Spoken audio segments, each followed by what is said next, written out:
By the spring of 1944, the air war over Europe had become a brutal contest of endurance and innovation. Night after night, waves of British bombers crossed the Channel, carrying the weight of Allied strategy on their wings. The Lancaster bomber was at the center of that effort, large, powerful, and vulnerable.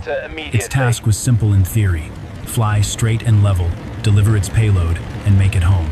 In reality, nothing about the mission was simple. On the night of April 26, more than 200 bombers lifted into the darkness. German radar stations detected them almost immediately. The defenders knew the routes, the altitudes, the timing. What followed was a carefully choreographed hunt.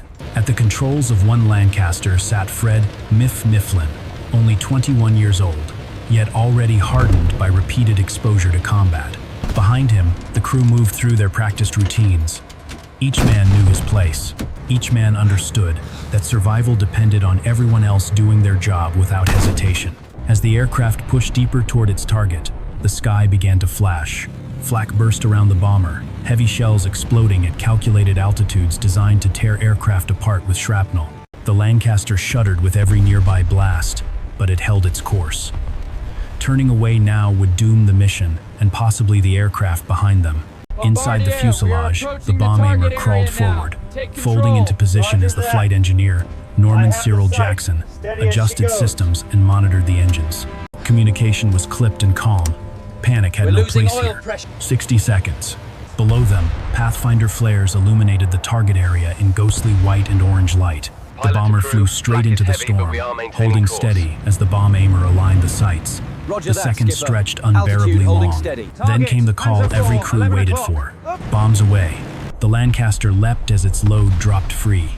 Columns of fire erupted on the ground far below, marking the success of the attack. For a brief moment, there was relief. The most dangerous phase, many believed, was over. They were wrong. As Mifflin banked the bomber away from the target and set course for home, the aircraft climbed into clearer air exactly where German defenses were most effective. Radar-guided interceptors were already moving into position. Somewhere above and behind them, a night fighter was closing in, its pilot scanning the darkness for the pale silhouette of a returning bomber. The crew did not yet know it, but their true battle was only just beginning.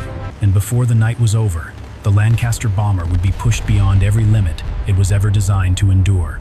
At higher altitude, the bomber was no longer hidden by darkness alone. German radar tracked the returning aircraft with precision, vectoring interceptors into the bomber stream. This night belonged to the hunters. Somewhere above the clouds, a night fighter eased into position. The pilot did not rush. He did not need to. Against a fully laden Lancaster bomber, speed and surprise were on his side. Moonlight briefly revealed the bomber's broad wings and tall tail, an unmistakable silhouette. Inside the Lancaster, there was no warning, no shout over the intercom. Only the sudden eruption of cannon fire. 20mm shells tore into the tail section. The aircraft jolted violently as metal shredded and sparks cascaded through the darkness. In the rear turret, the tail gunner was hit. His cry cut through the intercom before dissolving into silence. Mifflin fought the controls, keeping his voice steady. Panic would kill them faster than enemy fire. The gunners returned fire, their tracers clawing uselessly at the black sky as the attacker broke away and vanished. But the threat was not gone. Moments later, the enemy reappeared, this time firing along the length of the fuselage. Rounds punched through aluminum skin, severed cables, and smashed into the right wing. The Lancaster shuddered, wounded but still flying. Hold on. Mifflin threw the bomber into a steep dive, then rolled hard, executing a corkscrew maneuver designed to throw off pursuit. The massive aircraft groaned in protest as gravity pressed the crew into their harnesses. It was a desperate tactic, demanding perfect timing and nerve. The fighter followed anyway. With superior speed and agility, it stayed locked behind the bomber, firing again and again. Shrapnel ripped through the cockpit area, peppering Norman Cyril Jackson with fragments that tore into his legs.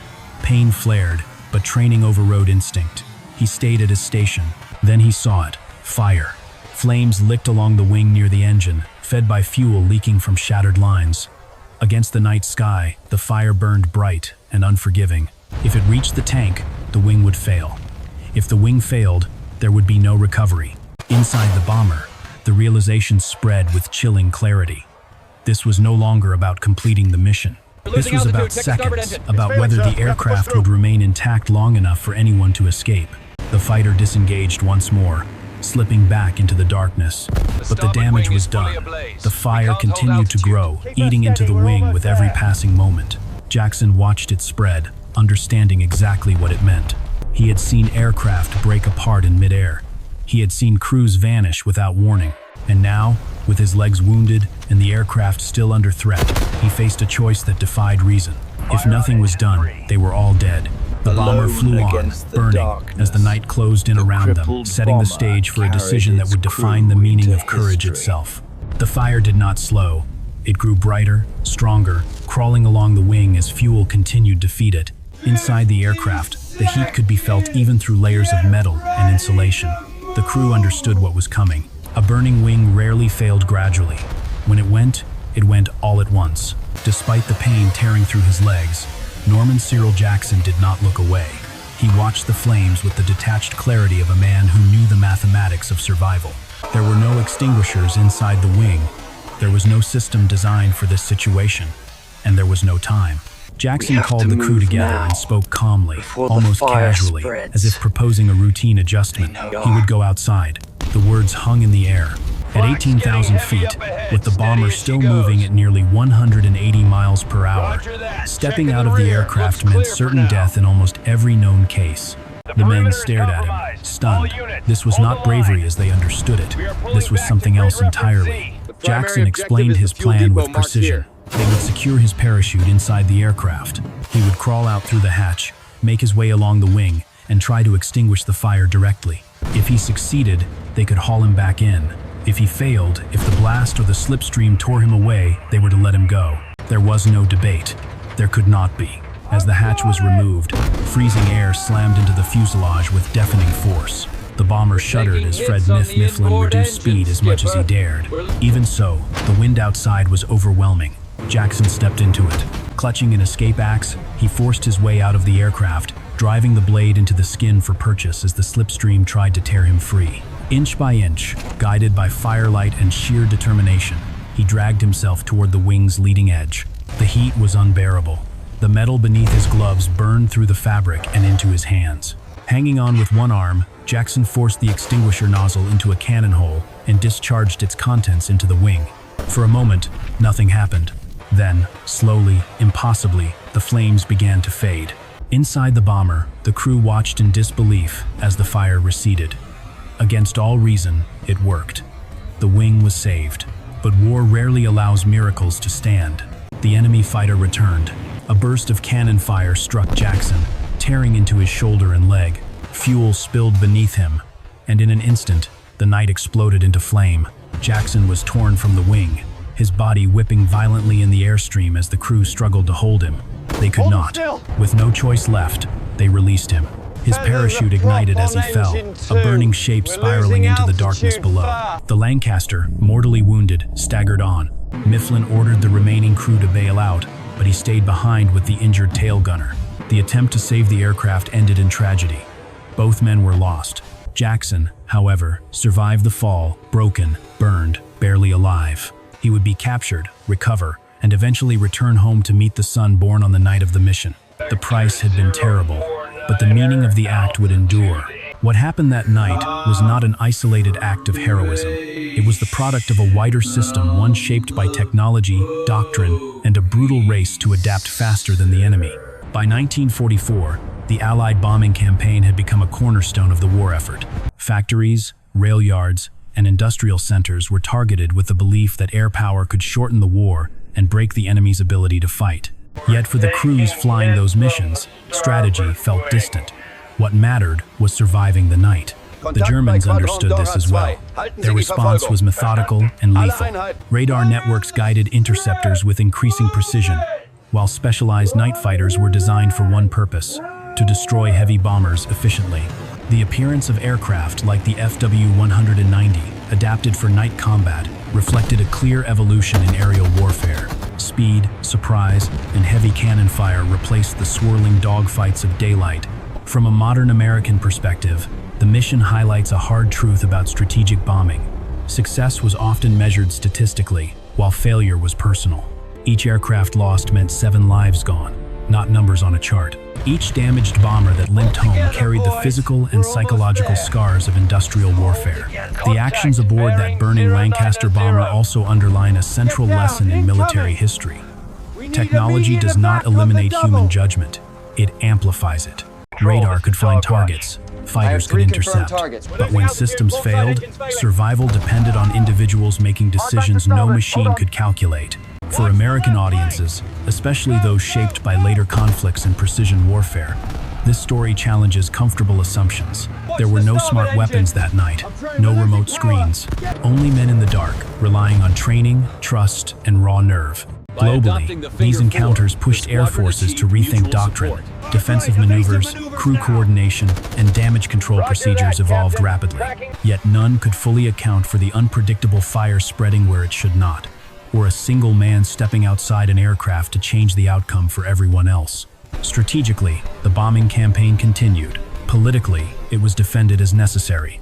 But on the human level, stories like this one remain reminders that every advance in warfare is paid for by individuals who bear the cost long after the mission ends. When the flames finally faded from the night sky, there was no victory to celebrate. The mission had been completed, but at a cost that could not be measured in destroyed factories or damaged infrastructure. 2 men did not return. Fred Mifflin, still barely more than a boy, chose to stay with a wounded crewmate rather than save himself. In doing so, he accepted a truth every combat pilot eventually faces. Survival is not always the highest duty. His decision was not dramatic. It was quiet, deliberate, and final. Norman Cyril Jackson survived against all expectation. Burned, broken, and captured, he would spend the remainder of the war as a prisoner. He would eventually walk again, return home, and meet the son he had never seen. When he was awarded the Victoria Cross, the highest honor for bravery, his reaction was telling. He did not speak of courage or sacrifice. He asked why it was necessary at all. That question lingers. In the decades since, the aircraft have changed. Radar is more precise. Weapons are guided by satellites. Cockpits glow with digital certainty.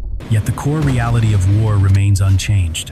When systems fail and plans collapse, history turns on individuals forced to choose under impossible conditions. This story is not about daring for its own sake. It is about responsibility, about a man who understood that the lives behind him depended on what he did next, and who acted without expectation of survival or recognition. For those who study military history, this moment offers more than admiration. It offers a warning. Progress in warfare does not erase risk, it redistributes it. And no matter how advanced technology becomes, there will always be moments when human judgment carries the final weight. The wing that burned that night has long since vanished into history, but the lesson endures. When everything is on fire, when escape seems the only rational choice, what does duty demand of us then?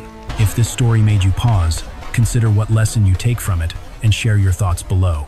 History is not only remembered, it is questioned again and again.